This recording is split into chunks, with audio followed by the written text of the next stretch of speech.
Marcos, capítulo 14. 2 dias depois seria celebrada a Páscoa e a festa dos pães sem fermento. Os principais sacerdotes e os escribas procuravam uma forma de prender Jesus, à traição, para matá-lo. Pois diziam, não durante a festa, para que não haja tumulto entre o povo. Quando Jesus estava em Betânia, fazendo uma refeição na casa de Simão, o leproso, veio uma mulher, trazendo um frasco feito de alabastro com um perfume muito valioso, de nardo puro, e, quebrando o frasco, derramou o perfume sobre a cabeça de Jesus.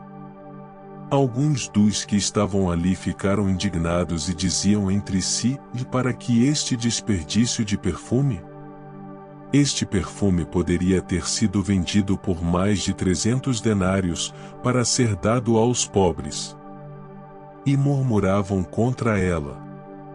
Mas Jesus disse, deixem a mulher em paz. Por que vocês a estão incomodando? Ela praticou uma boa ação para comigo.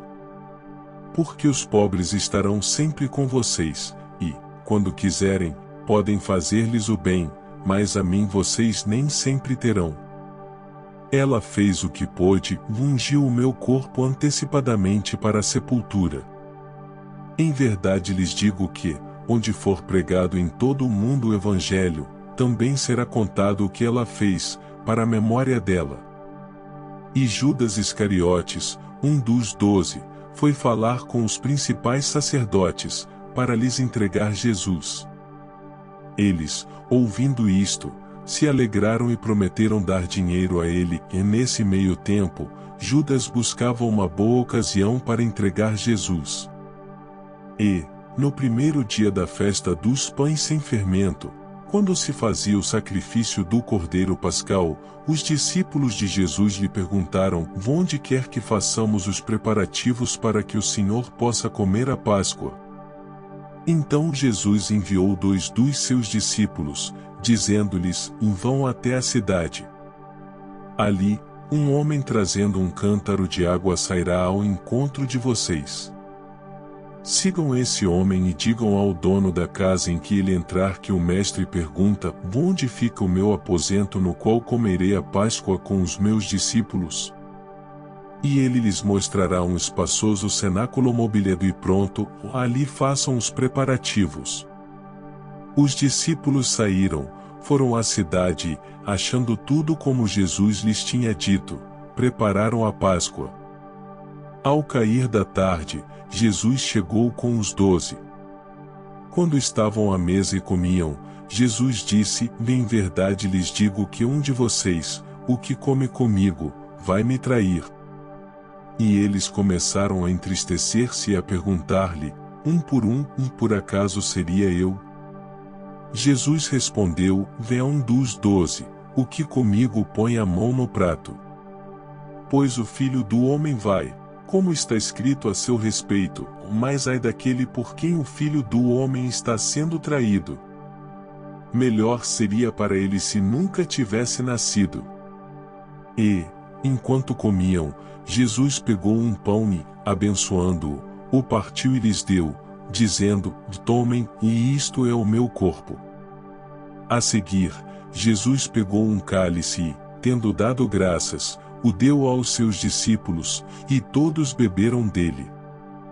Então lhes disse, isto é o meu sangue, o sangue da aliança, derramado em favor de muitos. Em verdade lhes digo que nunca mais beberei do fruto da videira, até aquele dia em que beberei o vinho novo, no reino de Deus. E, tendo cantado um hino, saíram para o Monte das Oliveiras. E Jesus disse aos discípulos, serei uma pedra de tropeço para todos vocês, porque está escrito, ferirei o pastor, e as ovelhas ficarão dispersas. Mas, depois da minha ressurreição, irei adiante de vocês para Galiléia. Então Pedro disse a Jesus, ainda que o Senhor venha a ser um tropeço para todos, não o será para mim. Mas Jesus lhe disse, em verdade lhe digo que hoje, nesta noite, antes que o galo cante 2 vezes, você me negará 3 vezes. Mas Pedro insistia com mais veemência: ainda que me seja necessário morrer com o Senhor, de modo nenhum o negarei. E todos os outros diziam a mesma coisa. Então foram a um lugar chamado Getsêmani. Ali, Jesus disse aos seus discípulos: sentem-se aqui, enquanto eu vou orar. E, levando consigo Pedro, Tiago e João, começou a sentir-se tomado de pavor e de angústia. E lhes disse: a minha alma está profundamente triste até a morte, fiquem aqui e vigiem. E, adiantando-se um pouco, prostrou-se em terra, e orava para que, se possível, lhe fosse poupada aquela hora. E dizia: Abba, Pai, tudo te é possível, passa de mim este cálice. Porém não seja o que eu quero, e sim o que tu queres. E, voltando, achou-os dormindo. E disse a Pedro: Simão, você está dormindo? Não conseguiu vigiar nem uma hora? Vigiem e orem, para que não caiam em tentação. O espírito, na verdade, está pronto, mas a carne é fraca. Retirando-se de novo, orou repetindo as mesmas palavras. E voltando, achou-os outra vez dormindo, porque os olhos deles estavam pesados, e não sabiam o que lhe responder. E, quando voltou pela terceira vez, Jesus lhes disse: vocês ainda estão dormindo e descansando. Basta! Chegou a hora, o Filho do Homem está sendo entregue nas mãos dos pecadores. Levantem-se, vamos embora. Eis que o traidor se aproxima. E logo, enquanto Jesus ainda falava, chegou Judas, um dos 12, e, com ele, uma multidão com espadas e porretes, vinda da parte dos principais sacerdotes, escribas e anciãos. Ora, o traidor tinha dado a eles um sinal: daquele que eu beijar, é esse, prendam e levem-no com segurança. E logo que chegou, aproximando-se de Jesus, Judas disse: Mestre. E o beijou. Então eles agarraram Jesus e o prenderam. Nisto, um dos que estavam ali, sacando da espada, feriu o servo do sumo sacerdote e cortou-lhe a orelha. Jesus lhes disse: vocês vieram com espadas e porretes para prender-me, como se eu fosse um salteador. Todos os dias eu estava com vocês no templo, ensinando, e vocês não me prenderam, mas isto é para que se cumprissem as Escrituras. Então todos o deixaram e fugiram. Um jovem, coberto unicamente com um lençol, seguia Jesus. Eles o agarraram. Mas ele largou o lençol e fugiu nu. E levaram Jesus ao sumo sacerdote, e então se reuniram todos os principais sacerdotes, os anciãos e os escribas. Pedro seguiu Jesus de longe até o interior do pátio do sumo sacerdote e estava sentado entre os servos, aquentando-se ao fogo. E os principais sacerdotes e todo o sinédrio procuravam algum testemunho contra Jesus para o condenar à morte, mas não achavam nada. Pois muitos testemunhavam falsamente contra Jesus, mas os depoimentos não eram coerentes.